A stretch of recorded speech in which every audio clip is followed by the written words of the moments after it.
Right. Well, as Brian says, my name's Bonnie Ferguson, and I'm the head of systems here at the University of Kent. And I'm absolutely delighted to welcome you to our beautiful city of Canterbury, and also, obviously, to the University of Kent. It's really exciting to bring this talented group of people together for such an exciting event.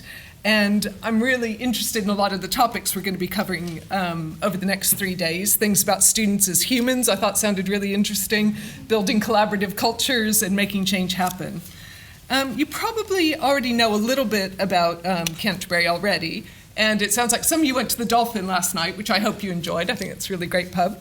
But if you know a little bit about Canterbury, you probably know that, I think Brian mentioned that IWMW was held here in 14 years ago in 2003. And Canterbury is known for a lot of different things. There's lots of history. There's obviously the Canterbury Cathedral, the Archbishop of Canterbury, and you probably had to read the Canterbury Tales, or some of them, when you were at school. And I think it's most notable, the Canterbury Tales charts 27 pilgrims on their way to Canterbury, making a pilgrimage to the shrine of Thomas Becket, who was martyred there. And perhaps the most notable was the Wife of Bath's tale, in which he demonstrates the benefits of allowing women to have control of their marriages and decisions within their marriages. So that's one of my favorites. We'll be doing a quiz about Canterbury at the barbecue tomorrow night. And so you'll learn lots more about Canterbury and the University of Kent there, so don't miss that. So it's a picture of our campus here, and we did have a wheel there. It's not there at the moment, unfortunately, so we can't take a ride on it. But the first students arrived at the University of Kent in 1965, and so we had a 50th anniversary a couple of years ago. We've now grown to having 20,000 students and about 4,000 staff. We're a top 20 university, and we've recently received a gold award for our TEF, so we're really excited, feeling immensely proud of this achievement. Welcome, and I'm going to start my more formal section of my talk now. So, Brexit for the UK's European University. What did this mean to us? So, like many universities, we were quite surprised by the results of the Brexit referendum last year in June 2016. And I think this uncertainty, it's not just us that's questioning, a lot of the changes that are going to be on the horizon. Questions about, will EU students still be able to study at UK universities? What's this going to do to the tuition fees for our EU students? And we know here at the University of Kent, we have a large proportion of students, I think about 15% are from the EU, so obviously it's a big impact for them. Will EU students still be able to be eligible to receive loans and grants? Just realized that's the slide I want, asking questions. And what about students on Erasmus programs? Are there going to be any changes there? And will we still be able to be eligible for EU funding for research and innovation, like Horizon 2020 and the ESIFs? And finally, what about the staff here from different countries and from the EU? Are their visas still going to be valid? So I think we all shared these kind of questions, but I think it was even more relevant for us at the University of Kent because we had declared ourselves as the UK's European university. And I think when Brexit happened, we could have kind of lost our identity at that point and tried to find another unique selling point. And I think a lot of people were really, really worried about whether we'd be able to keep and hold on to this. But instead of doing that, instead of losing our identity, our senior management were able to decide that we were going to make a European pledge and further affirm our status as the UK's European university. So our European pledge, confirms that we're going to continue to champion and extend our unique position. We're going to continue to develop our European centers as a gateway to the world. And we have European centers in Paris, in Brussels, in Athens, and Rome, so continue to extend those. We'll be forging new partnerships in Europe, maintaining and increasing mobility opportunities for our students and staff, and participate as widely as we can in European networks. And at the university, we have 150 nationalities represented, and 37% of our teaching and research staff come from outside the UK, not necessarily in Europe, but it's really an important thing to us. So In short, we've turned our position as the UK's European university into an even stronger identity, I think, on the back of Brexit. And we're working hard to attract students who embrace diversity and openness, who are interested in European languages and cultures, people who welcome opportunities to go abroad and study at some of the European centers, and enjoy working with people and studying with people with different outlooks. In fact, we had an open day not long after the Brexit referendum, and we had some T-shirts printed up. And I think this summed up very well what we decided our stance was going to be on Brexit. So politically, it's been quite an interesting time to be at Kent. There's been a lot of lectures and panels and discussions, and it feels like kind of a renewed interest in politics. And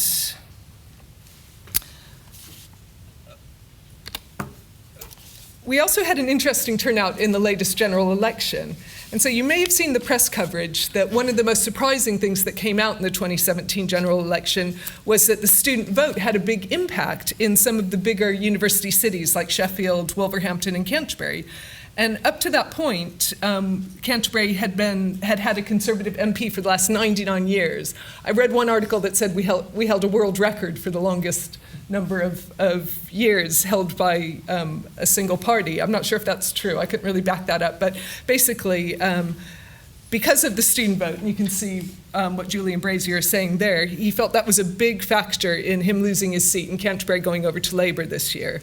So this election was largely down to student engaged voters, and we kind of felt that the whole kind of fervor around Brexit and things like that helped students decide to go out and vote this year. I sort of looked up, I think there were 78% of students between ages, in their early 20s went out to vote, which was much higher than the national average. So change is in the air, and they say that change is the only constant. I don't think anyone really would have predicted the changes last year in terms of Brexit, in terms of Canterbury's change, in terms of Donald Trump becoming president of the United States. That was a bit of a shocker. But I think HE institutions are traditionally quite resistant to change. And this can be quite counterproductive in a time where there is just a lot of change. There's been a lot of articles I've been reading about what universities will look like in 2020, 2030, 2040. And I'd like to explore a little bit of that now. Sorry, that was our students queued at the polling station, so I forgot to. Okay, and he's bringing change. Sorry, I got a little bit behind on my slides because, okay, so change is in the air. Right, so I've been reading about universities. A lot of the articles seem to talk about, robots starting to teach classes and distance learning and just a lot of stuff that either seems a little bit fantastic or seems like we're already doing and everyone knows about anyway. But the one change that really kind of hit home is that I think we're likely to see employers and industry playing a much bigger funding role. And I think Brian touched on the kind of finances and that being really quite important to universities. And as we rely on industry funding for courses, we may even lose control of our curriculum. And I think this can be demonstrated, we're seeing it through our apprenticeship schemes, and that we're teaming up with a number of big pharmaceuticals to offer pharmaceutical type apprenticeships. And I know you guys have all heard of apprenticeships, you might be offering them as well, where students actually only spend about 20% of their time studying and the rest of the time is working and earning a wage. And so they're able to graduate, not only, they have no student fees, so probably graduating without debt and a lot of great experience. But you can see the impact that the degree programs, so the name of the apprenticeships are much more related to sort of gaps in the labor market, industry type names, which is quite an interesting kind of change. And the degree levels that we're offering with this are mainly 4 and 5, which are equivalent to certificates, diplomas, and foundation degrees. The full bachelor's degrees are level 6, master's degree level 7. So I think we'll probably develop those, but a lot of these at the moment are kind of foundation level. And as you know, these programs are done in partnership, and this trajectory seems to be continuing, and I think the sponsorship by corporates, by big corporates, is going to continue. And I've been reading a lot of things saying that, is there going to be a Google University soon? Is there going to be private university competition in the UK?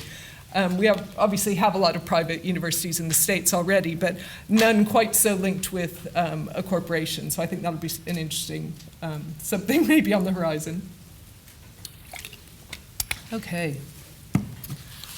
So it's definitely an interesting time to be in HE. And right, so interesting time to be in HE, but in HE often it feels like our standard approach is to try to understand the change and kind of bunker down and get ready for it. We want to be resilient, we want to withstand change, but often it's also about trying to keep doing things roughly in the same way and to validate the way we're currently doing things. And I've recently been looking at maybe there's a better way to do this. So I want to first just talk about fragility and kind of fragile ways of doing things. So starting out with fragile. So when you see fragile, you throw out some words. What do you think of? What kind of things are fragile? A bit of audience participation. My ego. Oh no, your ego. First thing that came to my mind was actually legacy websites. But I think things like teacups and fine porcelain and that kind of thing. And so if you think about what is the opposite of fragile, if I bumped into you on the street and said, what's the opposite of fragile, what would you say? Strong and stable. Strong and stable. Cool. So maybe robust, resilient, things forged out of steel and battleships and concrete bunkers. However, I've been reading the book Anti-Fragile, Things That Gain from Disorder. I don't know if anyone's read that. Anyone's favorite book? Oh, good. It's like, okay. So the author, Nassim Nicholas Taleb, points out that there's actually in the English language no direct opposite for the word fragile. So he's coined the term anti-fragile. And that's things that are not only strong and resilient and robust, they're actually things that benefit from shocks. They love stress, they love randomness and volatility and disorder, and they grow from it. And the analogy, wind puts out a candle but encourages fire, is the kind of thing he kept repeating through the book. And I got quite fascinated by this. So he talks about a triad of fragile, robust, and anti-fragile. And I kind of want to just sort of touch on all three of these. I think fragile is the one, obviously, we're more familiar with. So this is stuff that hates uncertainty because it's a threat. And so one lovely example he gave in the book was a kid being raised by helicopter parents. So parents that try to prevent them from, sort of protect them from everything and wrap them in bubble wrap and things like that. And it actually prevents them from developing the ability to bounce back and sort of deal with problems. And our colleagues in the registry have told me about how some parents will actually check into a local B&B here in Canterbury for their students' first week at university to help them through. And I just thought, the first week your parents hanging around, that's the last thing you want. So, arg. Okay, robust. So, the moai on Easter Island, I think you're all familiar with them. They're made from volcanic rock. They've been around for hundreds and hundreds of years. They fall down, but you can stand them back up and they'll withstand history. What I found out last year was that all the moai are unique, and they all have different expressions. They're different sizes. Some of them are in different positions, and there's even women moai, which I hadn't realized before, which is great. Okay, finally, anti-fragile. So anti-fragile that loves uncertainty because it grows from shocks. So things like the human body. So obviously they say if you break a bone, it might come back stronger, and that kind of thing. And that really evolution is the essence of anti-fragility. So while individual organisms are fragile, the gene pool takes advantage of these shocks to increase its fitness. And in fact, Charles Darwin mentions this in The Origin of Species, that it's not the strongest of the species that survives, it's not the most intelligent that survives, but it's the one that's most adaptable to change. Okay, so that's my Charles Darwin one. Okay, so anti-fragility is really behind everything that grows and changes with time. And that's demonstrated through the evolution of animals, culture, ideas, and even good recipes. And I'd like to illustrate that with a few examples. So I mentioned that the human body gets stronger. One when it gets worked out and stressed. And I think some of the recent trends in health and fitness really demonstrate this. So it's not enough to just go out for a little jog. You need to go out for a run as if you're being chased by a caveman. And it's not enough to just do a bit of weightlifting. You need these kettlebells that you kind of lift and you throw around, and you do lots of range of movements. And I think the idea is that, you're being chased by this saber-toothed tiger. And so the high-intensity functional movements, they help burn fat quicker, and they build muscles quicker, and they make you stronger. There's also a trend, I don't know if anyone's tried the fasting diets that are the 5-2 diets, where you starve yourself for 2 days, then you eat whatever you want for 5 days. I know at least one person who's tried it back there. And the idea is that shock to your body kind of kicks in some chemical processes that not only lead to the weight loss that you're looking for, but also can have some beneficial effects in terms of life expectancy, protection against cancer, and protection against dementia. There's not tons of evidence at the moment, but this is the kind of thing, the body of evidence that they're working up. So, and similarly, minds need to be challenged. So solving difficult problems is good. Coming to these kind of groups and having interesting conversations is good. And I think there's been lots of studies that people are actually happier when they work, even though it doesn't feel like it. And if you think about the counter example, people who stay within their comfort zone, who sit and watch box sets all the time, become more scared and timid year by year, and eventually just sort of close their world up. So I think it's important really to sort of keep your mind challenged, keep your body challenged. And there's, I think we've all heard of overcompensation. There's actually such a thing as undercompensation as well, which I only recently found out about. And undercompensation, when there's not enough challenge, complacency can set in and you find you actually lose your skills. So it's said that the best race horses lose when running against slow horses, but they win against faster competitors. They've also found similar things with pilots. When they automate too many of the processes, that the pilots sort of get a dulled awareness and start to lose their skills, and it's actually resulted in higher levels of accidents. So they're actually backing off on some of the automation to make sure the pilots still stay engaged with what they're doing. And I think all this kind of thinking really allows us to put a different lens on change and chaos. Okay, change is on the horizon, there's these different funding models, it's all a challenge, but maybe that makes us bigger and stronger and faster. It's not a threat, it actually is good for us. However, not all stress is created equal. If you think about the Chinese water torture with a small drip on your head, or some of your colleagues that just wind you up constantly, that kind of low-level stressor can be quite depressing and quite bad for you. However, it's the kind of the one-off shocks, the big stresses, the events that rock your world, and those are known as black swan events. Does anyone know about the black swan story, why they're called black swan events? Anyone? Yes? Would you like me to explain it? Yes, please. Give me a break. I can't remember the country of origin, but the theory was that the only coal swans that have been seen in this country were white. And it was assumed that all swans all over the world were white until one day the black swan comes to land in a particular lake. That's right, yeah. Yeah, well, so black swans were discovered, and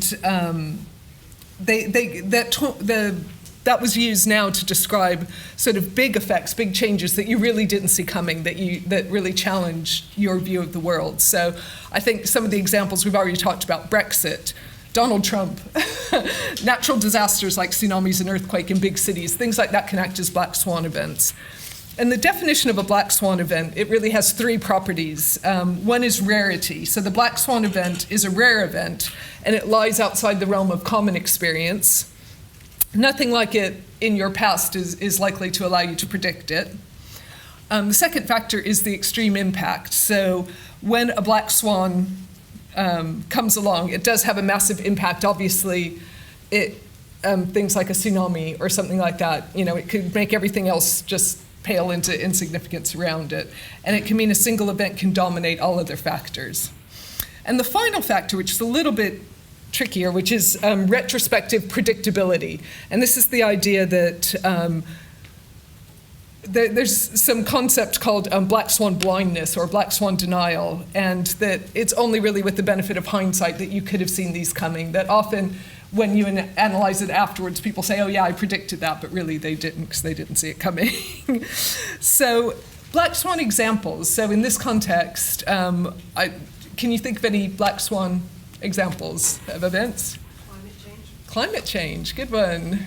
Anyone else? Closing Yukon. Closing Yukon. Yeah, so things like stock market crashes, things like dot-com bubble collapse, 9/11, things like that we tend to refer to as black swan events.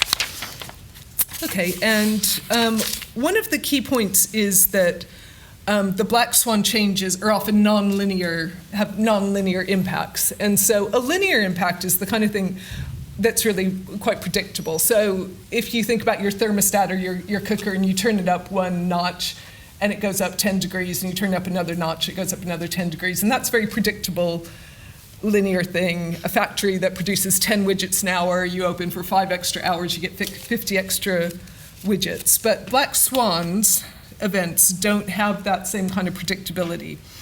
And I just wanted to show you a quick video which demonstrates this nonlinear effect, and I'll sort of talk a little bit about that. So this is a pendulum, and basically a single pendulum is easy to understand, but when you add a second one, you suddenly add the nonlinearity and you get some crazy effects. So go ahead and start that.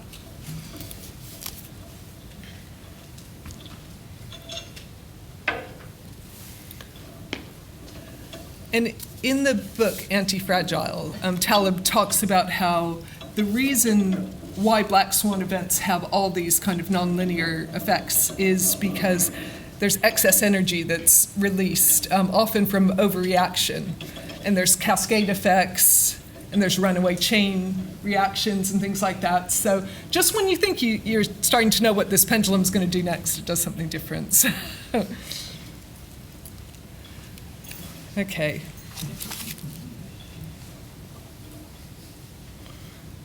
It's our principal's mind. I feel like I could sit and watch this all day. Okay, another way to think about black swan events, another term, another buzzword that I'm going to use now is disruptive innovation. And I know everyone's been probably hearing a lot about disruptive innovation, and this term seems to add a kind of veneer of excitement and sophistication to almost anything. And I was talking to one of my colleagues in the library, and you may have seen if you walked across campus that our library is undergoing a big transformation. There's lots of building work going on. And they were talking about how they wanted to be disruptive librarians, and they wanted to have a disruptive library. And I thought this was great, because my vision of a library is where librarians are walking around shushing everyone and getting rid of disruption, but they wanted to explore how they can better serve our users and give them better user journeys and things like that. And so when we talk about disruption, it was a term coined by Clay Christensen, and it was around new innovation. And I'll just use an example of Airbnb. So there's an existing market, and then there's a disruptive technology that comes in, and the old guard doesn't necessarily see it coming. So I know you probably use these kind of services all the time, but Uber disrupting the taxi market, Twitter replacing a lot of newspapers and things like that, Wikipedia replacing book encyclopedias, eBay with kind of garage sales and things like that, Netflix replacing your local video store, and Spotify replacing your local record store. So disruption can help reshape industries, and it's such a buzzword these days that there's actually disruptive consultants and conferences and seminars, and I just read that the University of Southern California is about to start offering a degree in disruption, so you can actually go and get a degree in it. I'm not quite sure why it sounds so cool, but I think also this is another useful way of looking at change and being positive about change, because to me it makes you feel like you have a bit more control about the change and you're part of something new. Okay, so I'm going to do just a very quick recap. And so we started out looking at some change that's on the horizon for the university, from Brexit, from financial pressures to private sector entrance to the evolving labor market.